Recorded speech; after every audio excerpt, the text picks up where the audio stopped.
February 15, 2026, inside the Khalifa International Tennis and Squash Complex in Doha, and the Qatar Total Energies Open has a problem. Amanda Anisimova, world number 6, faces Karolina Pliskova under the lights at 8:25 p.m. in a 7,000-seat stadium.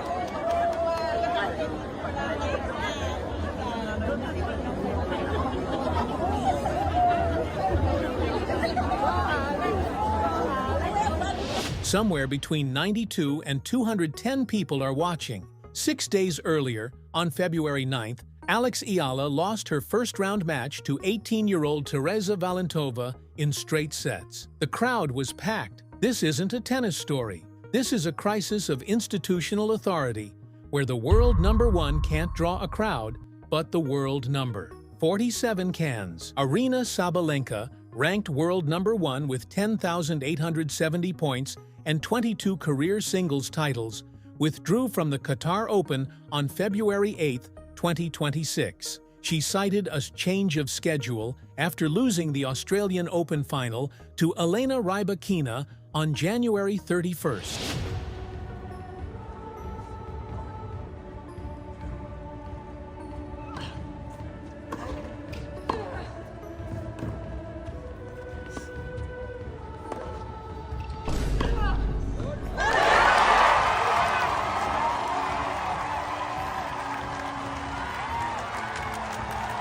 Iga Swiatek, world number 2, withdrew from the Dubai Duty-Free Tennis Championships on February 13th. Salah Tahlak, the tournament director for Dubai, stood at the draw ceremony on February 15th and called the timing strange. Tahlak argued that the WTA should dock ranking points for late withdrawals, not just issue fines, because the current system lets top players gut WTA 1000 tournaments without consequence. The Khalifa International Tennis and Squash Complex, with its 7,000-seat capacity, turned into what insiders called a private lesson gallery for matches that were supposed to anchor the Middle East swing. Alex Eala, a 20-year-old left-handed player from Quezon City, Philippines, ranked world number 47, as of February 2026, had already left Doha by the time Tahlak made his statement. But the crowd she mobilized for her February 9th loss to Teresa Valentova exposed the flaw in the entire system. Eala earned $18,300 and 10 ranking points for her first-round exit, a 6-7-6, 1-6 defeat that lasted less than 2 hours.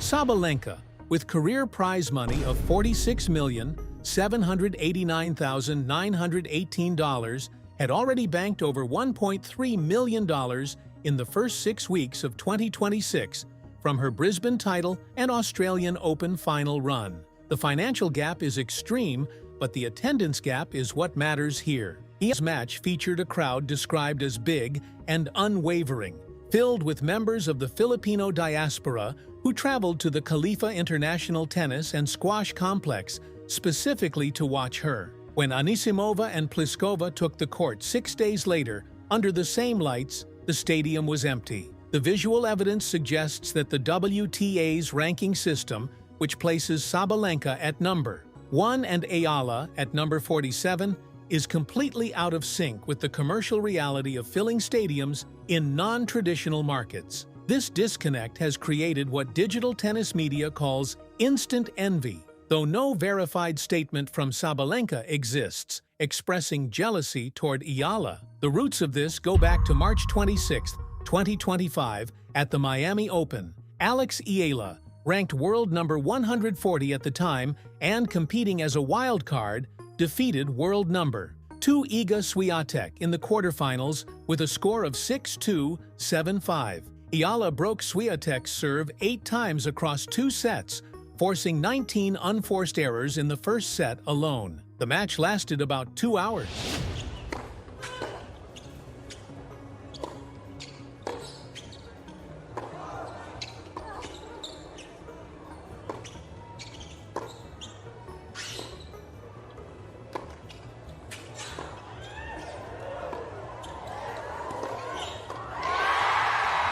This win completed a hat trick of victories over Grand Slam champions at Miami, as Eala had already taken down Jelena Ostapenko and Madison Keys in earlier rounds. The upset against Swiatek was the catalyst for Eala's ranking surge from world number 147 in early 2025 to a career high of world number 40 by February 2026.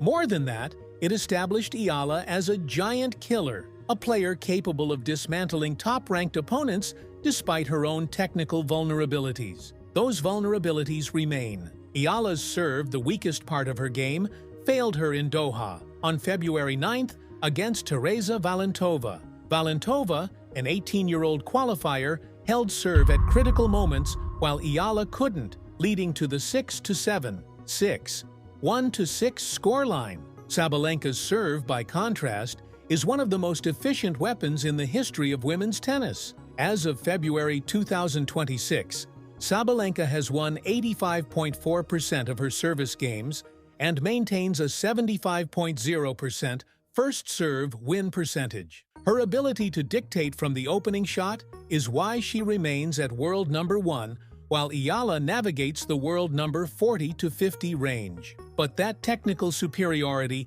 doesn't translate to attendance in Doha, Abu Dhabi, or Dubai, where the concentration of Filipino expatriates creates a demographic advantage that Sabalenka can't replicate. Eala has said that because she doesn't have a home tournament in the Philippines, she treats the global Filipino community as her home base. This psychological and demographic dynamic has turned her into a marketable draw that exceeds the world number 1 in specific territories. Salah Tahlak's February 15th call for harsher punishments wasn't theoretical.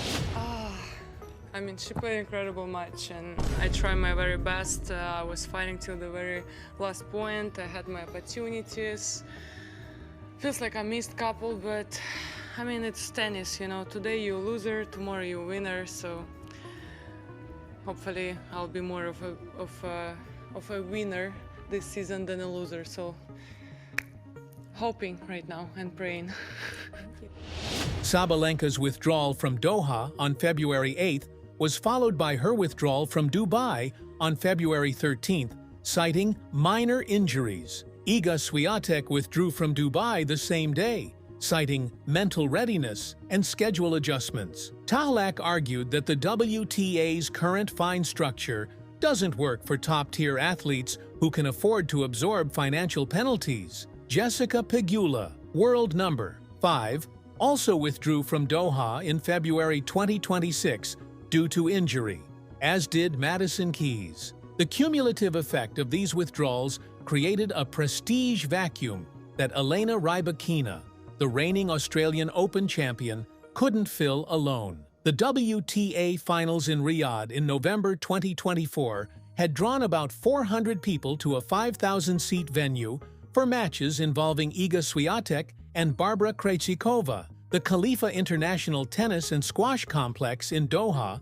repeated this failure on a larger scale, with 92 to 210 people in a 7,000-seat stadium on February 15th. The optics of these empty venues undermine the WTA 1000 designation, which is supposed to signal the sport's premier tier below Grand Slams. Eala's influence extends beyond attendance. She's the first Filipino to achieve multiple milestones in professional tennis. First ever Filipino Grand Slam junior singles champion at the 2022 U.S. Open. First Filipino to reach a WTA 1000 quarterfinal and semifinal at the 2025 Miami Open.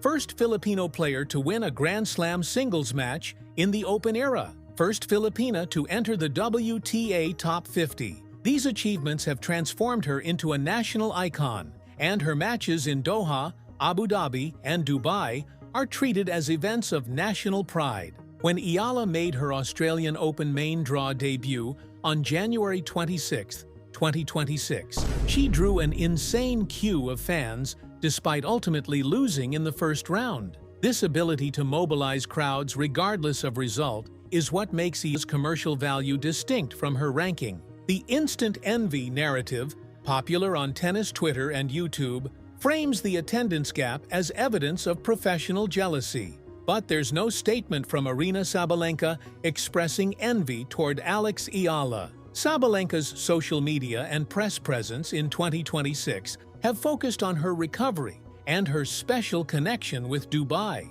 where she's competed for 9 consecutive years. The envy isn't personal, it's institutional. Tournaments are envious of the organic, high-energy crowds that unseeded players like Eala bring to the courts. The WTA is envious of a system where commercial value and ranking align. The current model, where the world #1 withdraws and leaves a 7,000-seat stadium to be filled by a world #47 who's already lost and departed, is unsustainable. An incident from the 2025 Qatar Open underscores the perceived lack of professionalism at the Doha event. During Sabalenka's second-round match against Ekaterina Alexandrova, play was halted when a cat ran onto the court during the second set. Sabalenka had won the first set 6-3, but struggled after the interruption. Alexandrova capitalized on Sabalenka's dropping level and won 3-6, 6-3, 7-6-5. This loss marked Sabalenka's earliest exit at a WTA 1000 event in nearly a year at that time. The cat incident has been used by commentators to symbolize the difference between Doha and massive tournaments like Indian Wells or Rome, where such disruptions would be less likely to define the narrative. The Khalifa International Tennis and Squash Complex, despite its infrastructure, hasn't established the cultural authority required to anchor a WTA 1000 event without the presence of top-ranked players. And this is where the system breaks. On February 15, 2026, the same day Salah Tahlak stood at the Dubai draw ceremony and demanded ranking point penalties for late withdrawals, the Anisimova-Pliskova match in Doha drew 92 to 210 people. Alex Eala, who had already exited the tournament 6 days earlier after losing to Teresa Valentova, had generated the exact atmosphere the WTA 1000 system requires, but can't manufacture without her demographic magnetism. Eala earned $18,300 for her first-round loss and left. The tournament continued without her. The stadium emptied. The contradiction is stark. The WTA's institutional authority depends on players like Sabalenka and Swiatek to justify the 1,000-level designation. But those players can afford to withdraw because their ranking and financial security don't depend on any single event.